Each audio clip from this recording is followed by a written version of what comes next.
Good morning. Abstinence. Experience strength and hope from members of Overeaters Anonymous. This one's entitled The Last Word. In my first year of abstinence, I lost weight quickly, then slowly put it right back on. In the last 2 years, I've adjusted to the idea that I'm making permanent changes in my way of life, including but not limited to the changes in my eating behavior.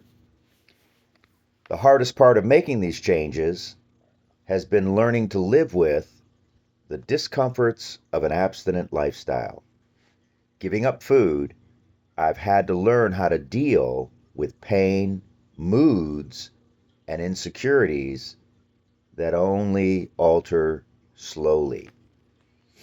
There is, of course, joy in being abstinent, but the thrill of losing weight that marked early pink cloud abstinence passed away once I got into my goal weight range. Then I found myself faced with the task of learning to live life on life's terms. That's when the tools came into play: sponsors, meetings, phone calls, and service. By using these tools during the last 2 years, I developed relationships with wonderful friends who taught me that abstinence works. They paid personal attention to me in my pain, insecurity, and moodiness. Their day-to-day victories over these same difficulties convinced me that staying abstinent is the best way to confront my own. When I yield to my illness, I multiply my problems instead of solving them. In June, I moved to Syracuse, Buffalo. Although this was my 8th move in 20 years, it is the first time that I've been abstinent and stayed abstinent throughout the process. Leaving my old friends behind hurts more than I ever thought it would.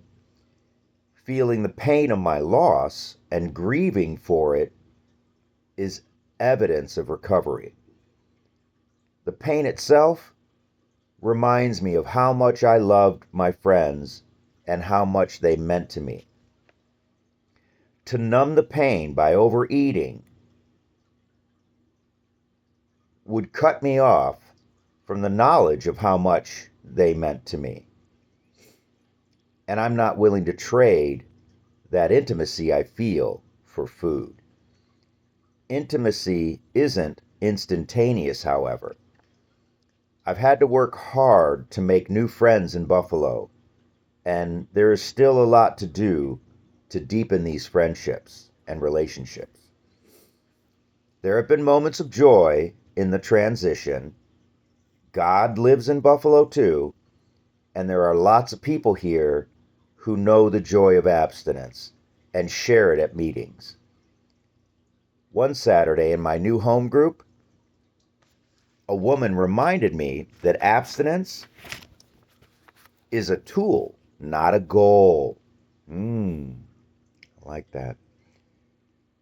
The last woman to speak said that the pain we experience when we feel our feelings is much less than the pain we create by overeating. These meetings helped me to stay abstinent at a time when I felt like taking my comfort in food. Although abstinence during the first few months after the move wasn't easy as it's been at other times, I still treasure it. It sets me free to love my higher power, my friends, and myself.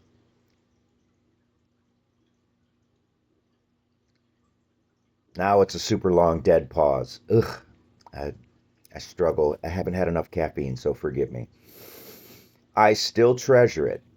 I set myself, what? Oh God, here we go. I should just redo the whole thing, but I'm not gonna because I'm human and it's morning. So here we are.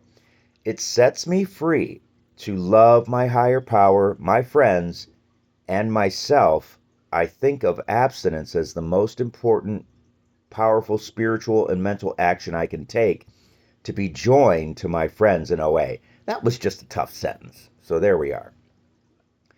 We have real communion in recovery, even when we are separated by time and space. Pain and joy may be mingled together in recovery, but joy has the last word. And that's from Buffalo, New York. That was a fun one. I'll try to have more coffee in front of the readings tomorrow. Have a abstinent day.